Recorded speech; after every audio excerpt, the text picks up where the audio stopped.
Hi, it's Shotzi here again, Andrew Shaw. This time I'm doing a painting of a photograph I took when I was in Italy a couple of years ago. Decided to try just a couple of figure drawings. Uh, as per usual, I prime the canvas, and now in the most general terms with a fairly large brush, I'm just trying to block in the basic shapes. And I'm really utilizing the darks and lights to help me with that. If I can get the relationship, where is it dark? Where is it light? That's going to go a long way towards helping me understanding the exact shape and dimensions of the figures. And the figures are the main interest here.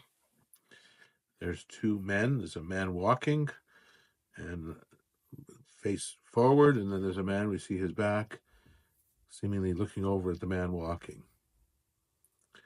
Now, I put some marks down, and I'm not happy with where they are, and oil paint allows for that. I just can wipe it off if I'm not satisfied. I don't need to stay committed to anything I put down. It's very forgiving that way. Again, really focusing on lights and darks, not trying to do too much line.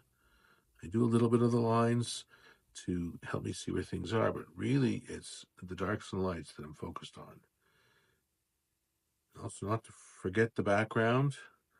That's part of the photograph and it's part of the painting. It gives a context for the figures.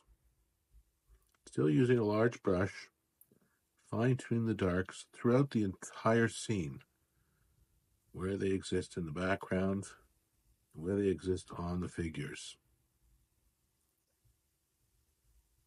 Now I'm bringing in some white, and with white, I really am still staying monochromatic with the umber. White, in a sense, is not really a color.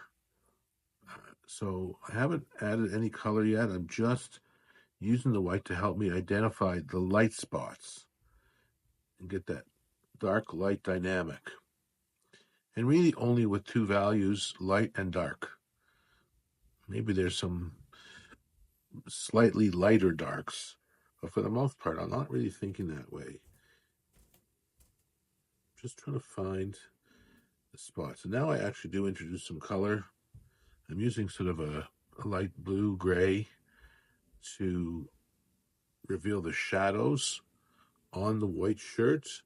The man has white hair. The man on the right is wearing a white cap. So the blue-gray is a very good way to represent shadows with white. But I'll keep fiddling around. Back to the umber a little bit with a little bit of red, pink to be for the skin color. Some of his clothes. One leg moving forward, one behind. The one behind is darker. The one moving forward is lighter. He has a knapsack over his back, so putting in the straps. I've got some dark blue that I'm using with the burnt umber. Not using black, but brown and blue form a type of black, almost black.